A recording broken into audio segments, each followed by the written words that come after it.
Audiolibros en 15 minutos.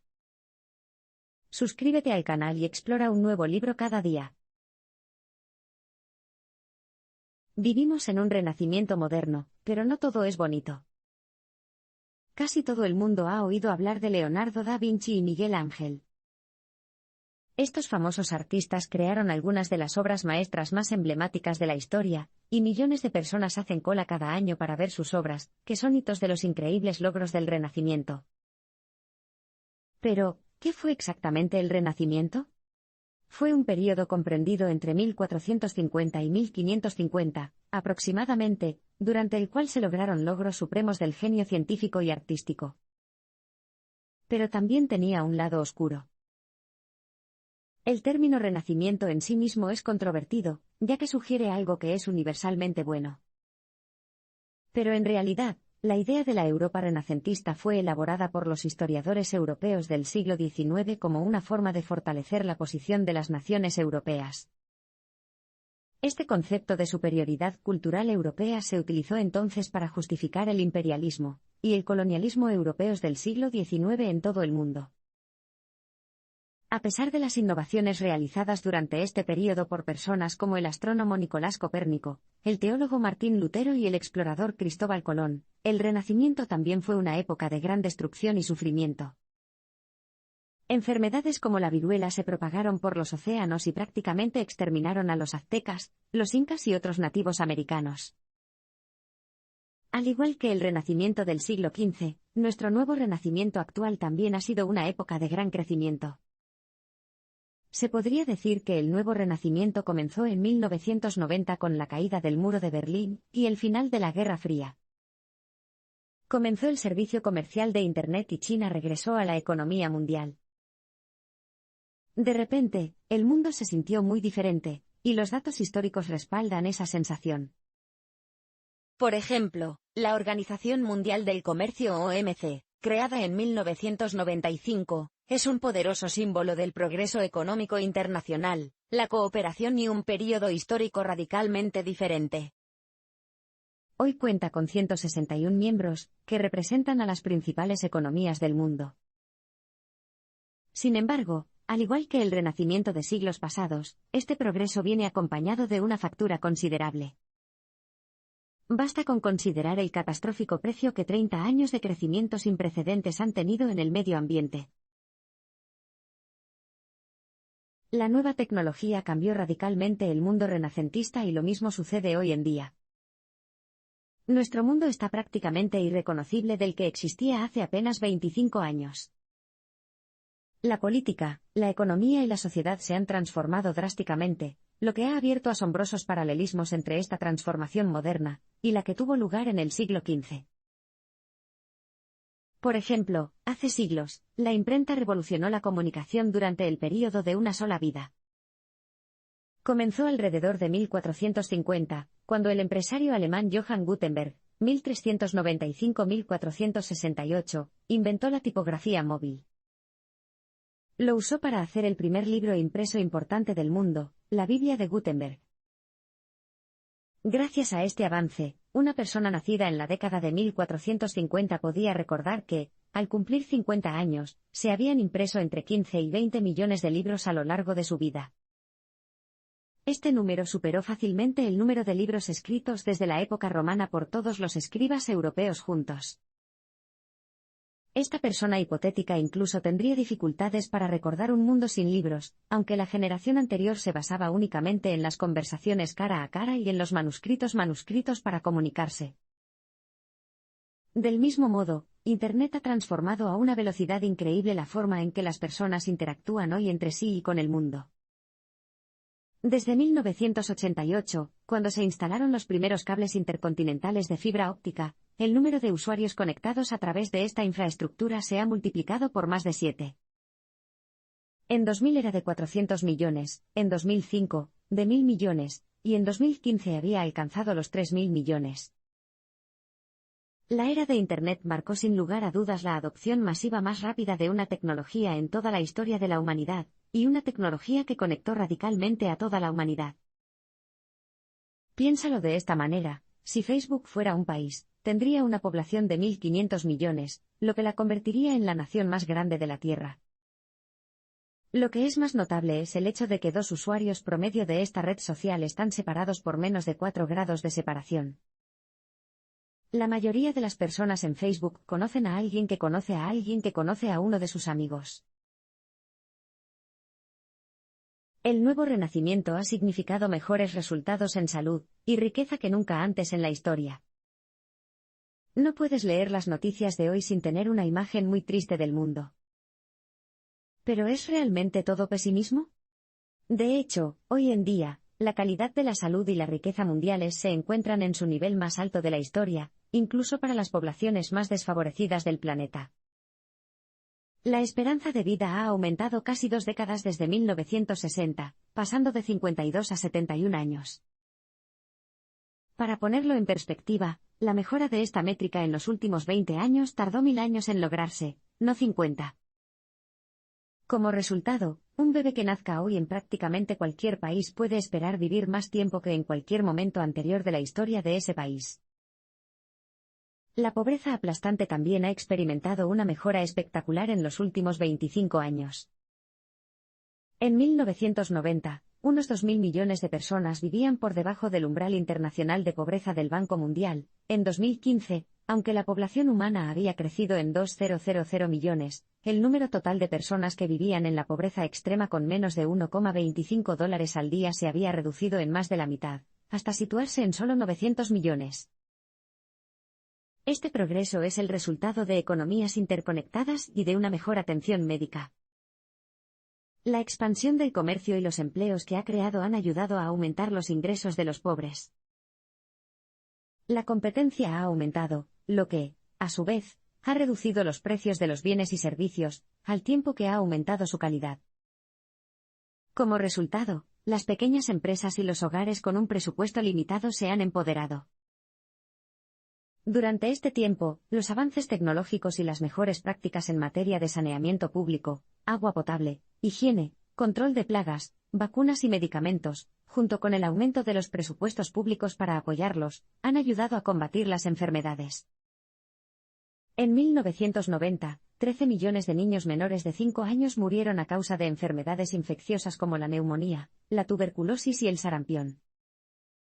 En 2015, solo 5,9 millones de niños murieron a causa de las mismas infecciones. El progreso puede ser rápido, pero no está distribuido equitativamente. Los increíbles logros logrados durante el primer renacimiento hacen que parezca una magnífica cornucopia de progreso. Pero ahora sabemos que ese no fue el caso. De hecho, había indicios claros de que los progresos logrados durante este período habían tenido resultados dispares. Si bien el bienestar promedio aumentó durante gran parte del período, la brecha de riqueza entre ricos y pobres creció drásticamente. Los datos exactos del primer renacimiento son un poco desiguales, pero toda la información disponible apunta a un aumento de la desigualdad de ingresos junto con la expansión de la industria y el comercio. Para 1550, prácticamente en todas las ciudades de Europa Occidental de cualquier tamaño decente, el 5 al 10% de los residentes más ricos poseía entre el 40 y el 50% de la riqueza total de la ciudad, mientras que la mitad inferior poseía poco más que su propia fuerza laboral. Este fenómeno se precipitó principalmente por la caída de los salarios en la mitad inferior de la escala de ingresos. Las mujeres sintieron estos cortes de manera particularmente aguda. Entre 1480 y 1562, el salario de una niñera no aumentó en absoluto, pero el costo de sus necesidades diarias aumentó un 150%. Fuera de Europa, las cosas estaban mucho peor. Unos 150,000 africanos fueron esclavizados entre 1450 y 1550, y la era de los descubrimientos europeos significó la destrucción total de civilizaciones enteras en las Américas.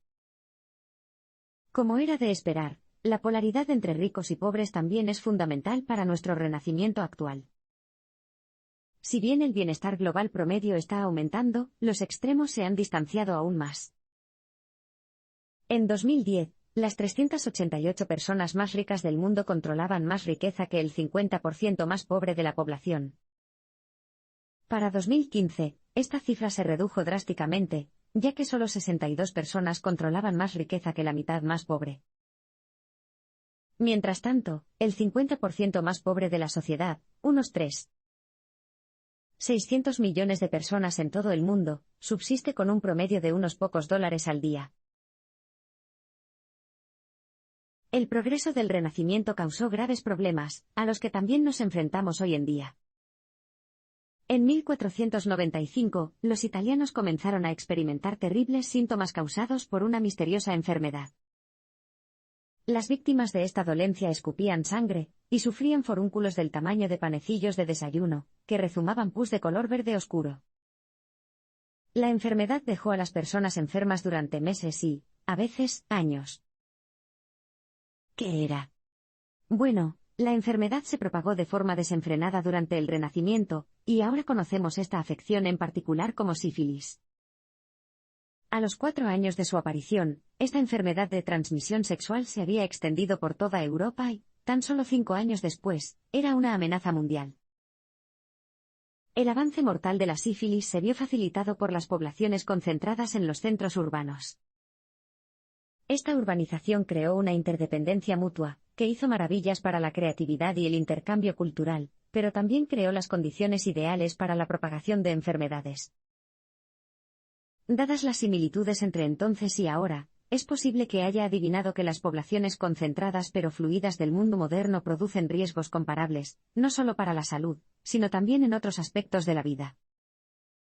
El aumento masivo de los viajes en avión imita perfectamente el intercambio de población, y los vínculos económicos que permitieron que la sífilis se propagara por toda Europa y por el mar. Un buen ejemplo es la epidemia de ébola que se desató en diciembre de 2013 en África Occidental. En marzo de 2014, se había cobrado 60 vidas en Liberia y Sierra Leona. A mediados de 2015, se habían notificado más de 28.000 casos y 11.300 muertes. Y no fue un accidente. Estas enormes dificultades aparecen regularmente como efectos secundarios de fenómenos positivos como el aumento de las inversiones financieras globales y la construcción de la increíble infraestructura que hay detrás de Internet. De hecho, la interconectividad del mundo moderno significa que cuando algo ocurre lejos, es probable que se convierta rápidamente en un problema en el hogar.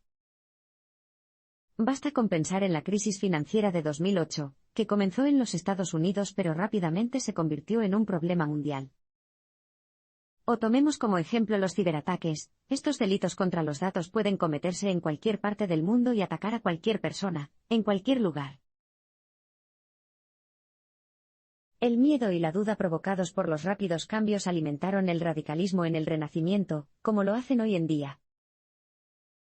A medida que el mundo del primer Renacimiento evolucionaba a un ritmo asombroso, las personas a menudo experimentaban miedo, dudas e inseguridades.